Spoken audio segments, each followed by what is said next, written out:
Everything familiar crumbles the moment you wake up from the dream.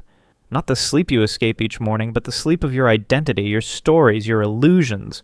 One day, something, maybe a deep spiritual jolt or a quiet, unbearable truth, shakes the ground beneath you and suddenly nothing fits. The world you built, the goals you chased, the person you thought you were, it all begins to dissolve. At first it feels like freedom, like stepping out of a burning house into the cool night air. The noise is gone. The pretending stops. You feel alive in a way that's hard to explain. And then, quietly, the emptiness creeps in. It doesn't announce itself with chaos. It slips in like dusk, barely noticeable at first. Meaning doesn't explode. It evaporates, slowly, silently. And what was once purpose becomes fog. You're no longer driven by the same hungers, but you haven't yet grown new ones. You stop striving not because you're broken, but because you're exhausted. Sacredly, profoundly exhausted. And in that stillness a whisper surfaces. Why do I feel so empty now that I finally see the truth? No one warns you about this part. We're told awakening is fire. That truth ignites you, but often it doesn't. Often it strips you bare. It scrapes away your borrowed ambitions, your inherited desires. It empties you until even your longing feels foreign. You begin to wonder if you've lost something essential, but maybe it's not a loss. Maybe it's a clearing. I remember someone who walked this edge. Brilliant. Awake. A soul who had read the mystics and swallowed the silence of their teachings. She told me she had broken through the veil, seen the illusions for what they were. And yet, months later, I found her still and quiet. Not in peace, but in suspension. I used to ache from not doing enough, she said. Now I don't care if I do anything at all. She expected fire, but what she found was ashes. Carl Jung spoke of this threshold with a clarity few have matched. He called it the sacred space between the death of the ego and the emergence of the self. It is neither retreat nor failure, it is transformation, a psychological cocoon where the old self dissolves before anything new can form, a kind of death but not an end. The old fuel, achievement, praise, identity, no longer burns. And the new fire has not yet sparked. You are left in the in-between, but that in-between is not void. It is womb. It is the dark soil in which something deeper begins to grow. Not the drive to prove, but the desire to exist fully. Not ambition born of fear, but movement born of truth. The world may call this apathy, but the soul knows better. This is not collapse. It is sacred stillness. It is the soul waiting for the body to catch up. Jung understood that this descent is essential. He warned that our culture fears this silence, pathologizes it, rushes to fix it. We mistake it for failure, for dysfunction. But it's neither. It is the soul's refusal to keep wearing the mask. It's the deep, silent no to a life that no longer fits. Enlightenment, Jung said, does not come from imagining light. It comes from making the darkness conscious. And that darkness is not evil. It is fertile. It is where truth grows. What dies here is not you. What dies is who you thought you had to be. The scaffolding collapses. Your roles, your goals, your rhythms, your place in the machine. And in that falling apart, something begins to stir beneath the rubble. Not a new mask, but a new self. Not constructed, but uncovered. This is not depression, though it may wear similar shadows. This is not laziness, though the world may label it as such. This is a sacred pause. The nagrado, the blackening, when the ego steps down and the true self begins to rise, not with noise, but with quiet clarity. It is an initiation, not an ending. Most never talk about this part. The stillness after awakening. The awake after the insight. The void that doesn't ask to be filled, but honored. But if you can sit inside it, breathe with it, listen without trying to fix, something will emerge. Not a return to the old fire, but a new kind of light. Not purpose as a performance, but purpose as presence. The soul doesn't shout, it hums. And maybe, just maybe, that hum is the beginning of your real life. They say you're lost, but you're not. What's happening to you can't be diagnosed by the world's definitions. You're not breaking down. You're being remade. Quietly, profoundly. Beneath the surface of your everyday life, a transformation is unfolding that doesn't announce itself with grand fireworks or milestones. It begins with a strange stillness. That fire you once chased, the ambitions, the deadlines, the noise of motivation, flickers then fades. Not because you failed, but because something deeper within you has grown tired of pretending. You're not lazy. You're not confused. You're awakening to a truth that doesn't fit inside the life you built before this moment. The mask you wore, the drive that once pushed you, the validation you craved, they were never lies. They were stages, roles you had to play to survive, to grow.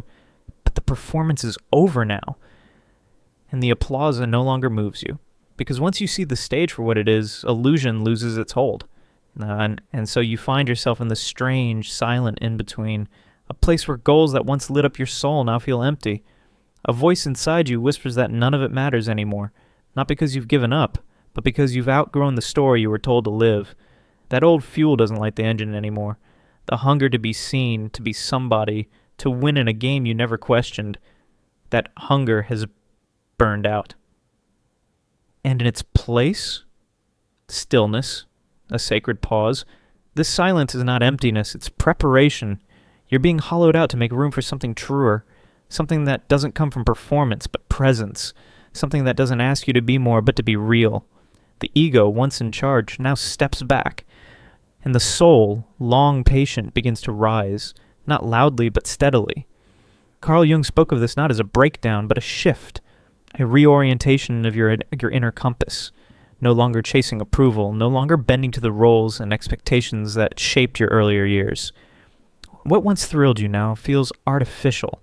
The careers built from fear, the relationships formed around roles, the visions born of insecurity, they begin to dissolve. You're not failing, you're shedding, and in the shedding you're coming home. But this journey isn't clean. It's not poetic or easy to explain. It's messy, it's lonely. It's sitting in silence while the world rushes around you, trying to find words for a version of yourself that doesn't exist yet. It's the space between chapters, the gray area that no one celebrates. You look around and everyone seems so certain, so driven, and you feel like you're standing still. But stillness is not weakness, it's wisdom in disguise.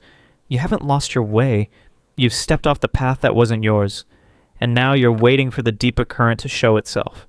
Not by force, but through trust. Through presence, through becoming honest enough to admit, I don't know who I am anymore, and that's okay.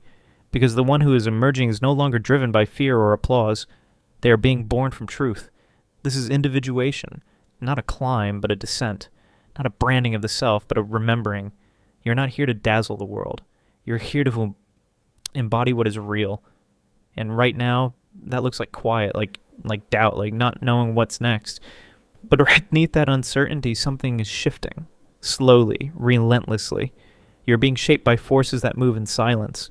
This phase isn't the end. It's the cocoon. It's the sacred threshold that so few recognize because it doesn't glitter. You're not stuck, you're suspended. And if you can stay, really stay, in this quiet long enough, the next version of you will rise. Not with noise, but with clarity. And when it does, it won't come from effort. It will come from alignment. You are not broken, you are becoming. And even now, in the stillness, something within you is beginning to trust that truth. It begins in silence, in the still hush of undoing, where the old identity has crumbled but nothing new has yet emerged. Like a cocoon cradling the caterpillar, the self enters a phase where all structure dissolves, no longer the form it once knew, not yet what it is becoming. It's the phase that makes no sense to the outside world. You're not producing, not striving, not shining. And yet, beneath that stillness, something sacred is happening. It is not collapse. It is alchemy.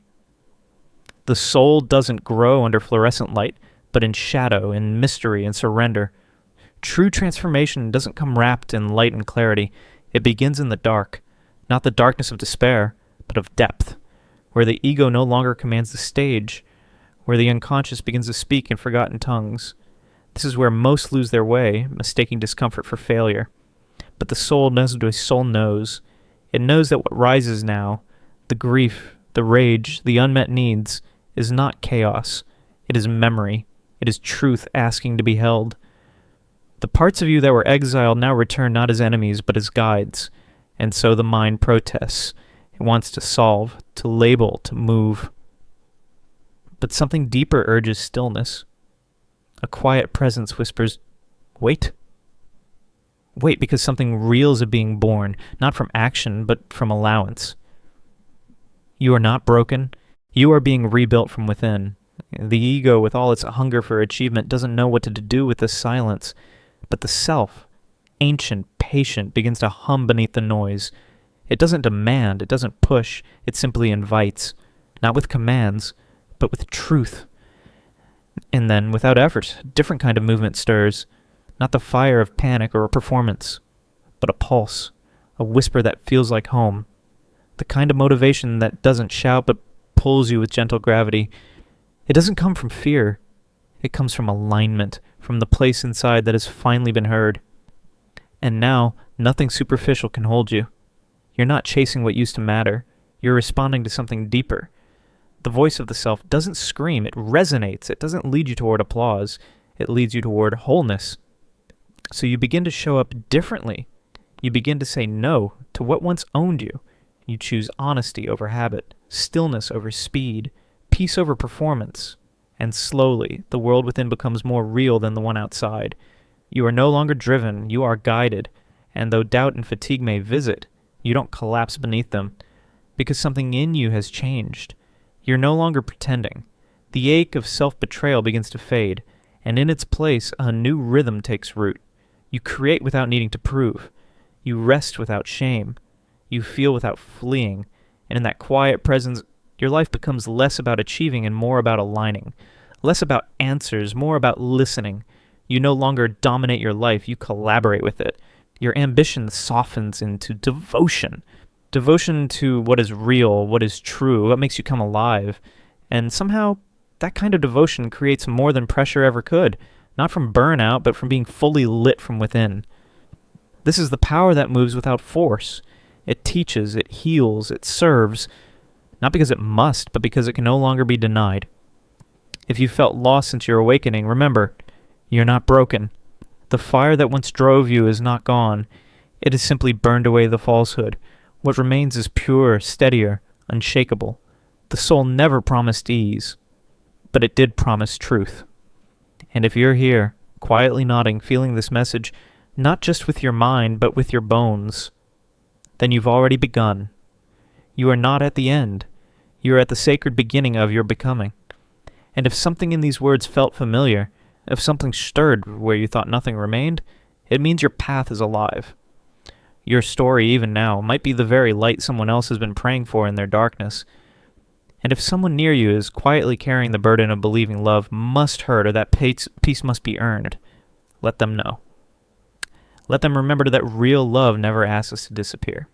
That true connection never requires self-erasure. Because the most sacred bond we will ever form is the one we build with our own soul. It is not the loudest, but it is the most lasting. And when you meet someone who feels like home, your soul will know, not with a bang, but with a calm. And until then, make your own presence your home. Let that be your compass. Let that be your foundation. From that wholeness, everything real begins.